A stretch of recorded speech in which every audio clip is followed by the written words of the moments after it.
I worked night shifts as a taxi driver for years, but one passenger made me quit forever. For over a decade, the late-night routes through Manchester's sprawling suburbs were my bread and butter. I'd seen it all, or so I thought. The drunks, the heartbroken, the lonely souls, just needing an ear for a 20-minute ride. I knew the rhythm of the city after dark, the hum of the engine a familiar comfort against the silent, sleeping houses. But no amount of experience could have prepared me for the fare I picked up on a Tuesday night in late October, when the fog rolled in so thick it felt like the world had simply dissolved. The call came in just after 2 a.m., a pickup from a desolate stretch of road bordering an old, overgrown cemetery. It was an unusual spot, miles from any pub or residence. A Primera pulled up, the fog swirled under my headlights, thick and suffocating. A figure emerged from the mist, tall and slender, wrapped in a long, dark coat that seemed to drink the light. They opened the back door with a slow, deliberate movement and slid in without a word. The air in the cab instantly dropped, a damp, penetrating cold that had nothing to do with the autumn night. I glanced in the rearview mirror, but their face was obscured by shadow, a featureless silhouette against the foggy gloom. Where to?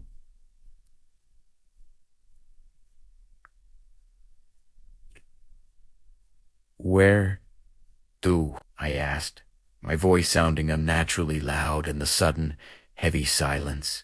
The passenger didn't respond for a long moment. The quiet wasn't just an absence of sound. It was a physical presence, pressing in on me, making the hairs on my arms stand on end. I felt a prickle of unease crawl up my spine. When they finally spoke, their voice was a dry, rasping whisper, like dead leaves skittering across pavement. They gave me a street name I'd never heard of, one that didn't exist on any map of the city I knew. An icy dread began to coil in my stomach. I looked in the mirror again, trying to get a better look, but it was useless. The figure was just a void. For a split second, I swear the back seat was completely empty, just the worn leather shimmering under the dim interior light. A glance down at my console sent a fresh wave of fear through me. The fare meter hadn't clicked on. It was still at 0, as if no one had ever entered the car. The cold intensified, seeping into my bones, and a faint, musty smell, like damp earth and decay, filled the small space. Whatever I picked up that night was never human. My heart hammered against my ribs, a frantic drumbeat against the suffocating silence. Every instinct screamed at me to stop the car, to get out and run. Mustering every ounce of courage I had left, I slowly turned my head to face the back seat. It was empty. The door was still locked from the inside. The windows were up, but the passenger was gone. There was no sign anyone had ever been there, except for the lingering, grave-like cold and the faint, unsettling scent of decay. I didn't wait for an explanation. I slammed my foot on the accelerator, the tires screeching as I pulled away, leaving that forgotten road and whatever haunted it behind in the dense, swirling fog. I drove straight home, left the keys on the kitchen counter, and never got behind the wheel of a taxi again.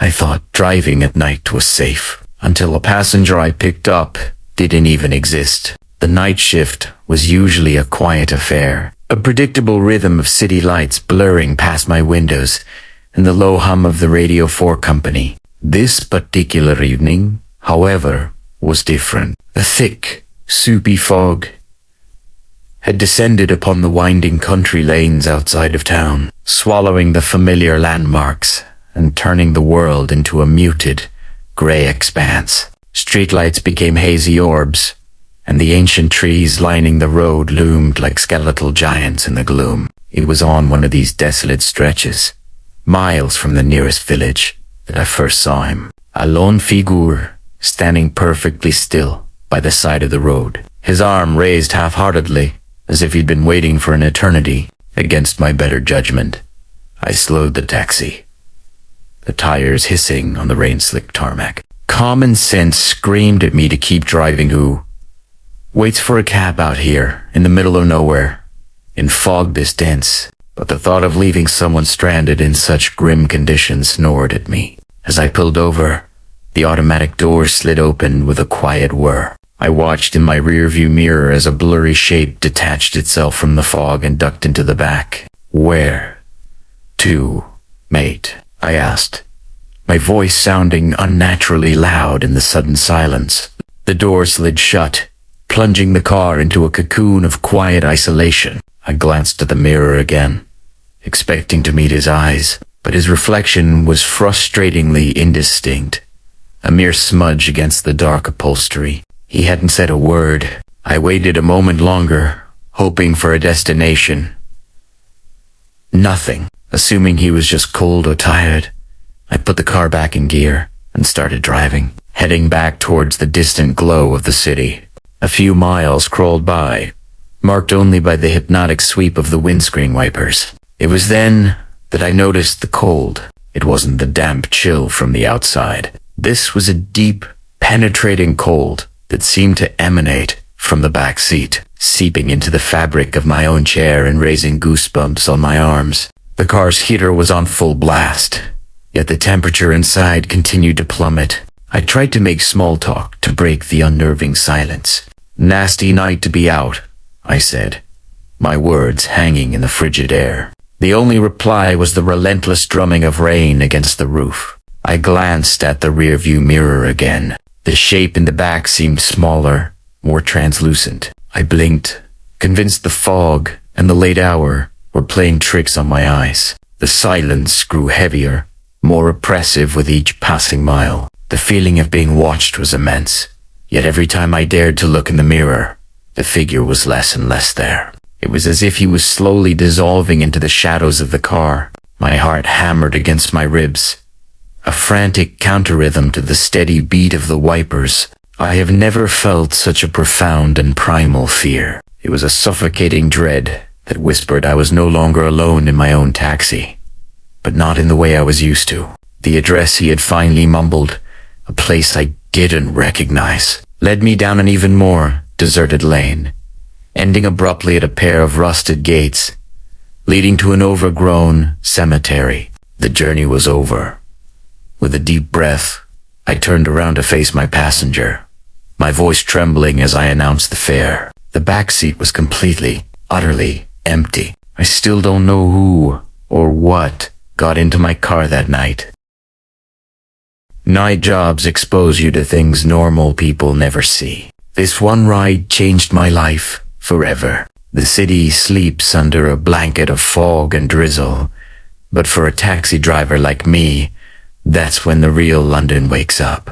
The hours bleed into one another, a monotonous cycle of amber streetlights painting stripes across the wet tarmac. It's a lonely existence, punctuated by the crackle of the dispatch radio and the fleeting stories of strangers in the back seat. Most nights are the same. Drunks stumbling home, couples arguing, tourists marveling at the empty streets. But this night was different.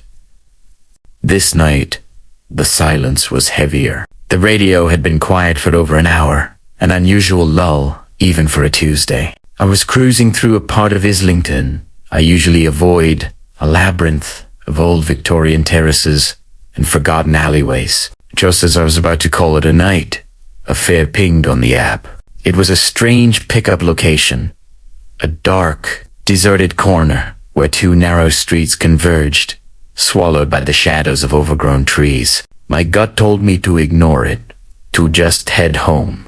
But a fare is a fare, and the bills don't pay themselves. As Primera pulled up, a figure detached itself from the gloom. It was tall and impossibly thin, wrapped in a long, dark coat that seemed to absorb the dim light. They didn't wave or make a sound, just opened the back door with a slow, deliberate creak and slid inside. The door clicked shut, and an unnerving quiet filled the car. I glanced in the rearview mirror, trying to get a read on my passenger. Evening.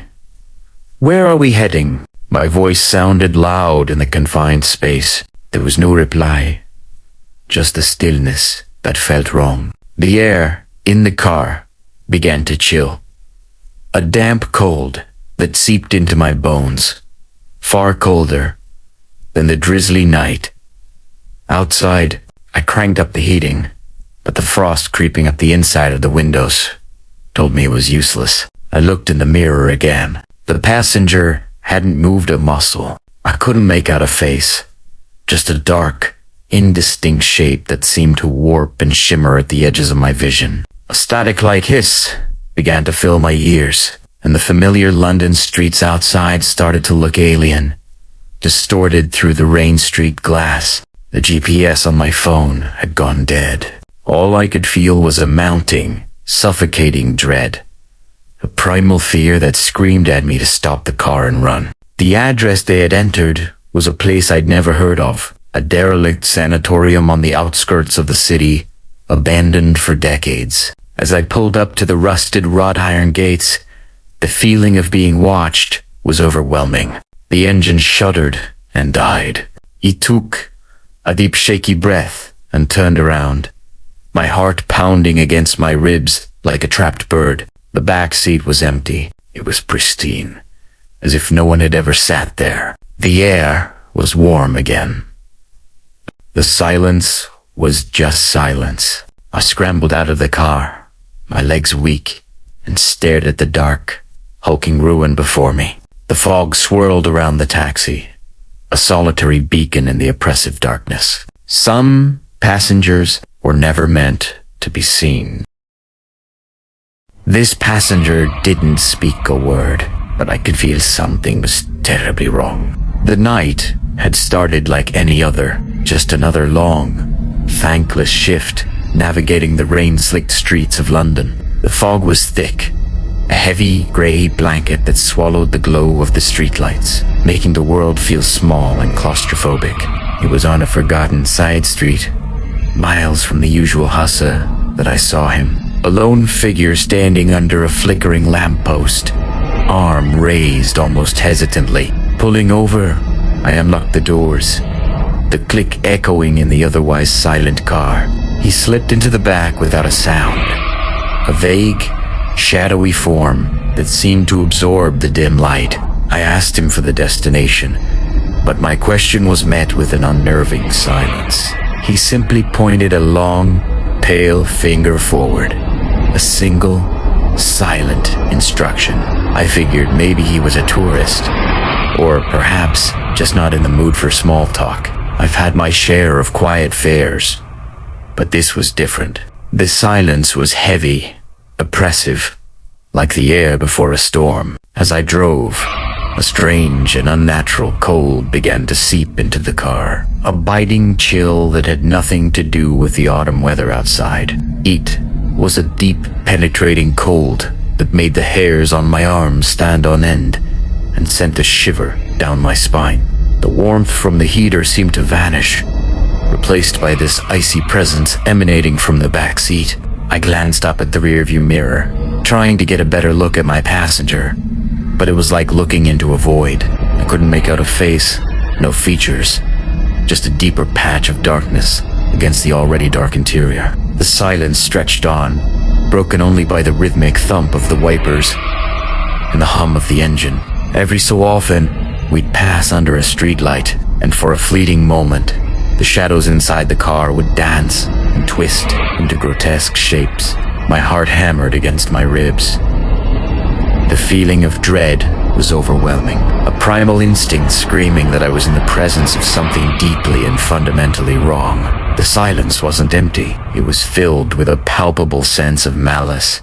I drove for what felt like an eternity, following that silent, pointing finger down ever darker and more deserted roads. The city melted away, replaced by a countryside shrouded in mist. The quiet in the back was absolute now, a vacuum that seemed to suck all the noise and life out of the world. My hands were slick with sweat on the steering wheel, and I found myself holding my breath. I had to know what was back there. I had to see it. Finally, with my nerves completely frayed, I pulled the car over on a desolate stretch of road surrounded by nothing but fog and skeletal trees. Taking a deep, shaky breath, I turned around. The back seat was empty. The door was still locked from the inside. The window sealed shut. There was no sign that anyone had ever been there, save for the lingering, bone-deep cold and a faint, musty smell like damp earth and decay. Whatever entered my taxi that night was not human. I sat there for a long time, alone in my car, swallowed by the dense fog. The silence of the empty road now more terrifying than the silence that had sat behind me.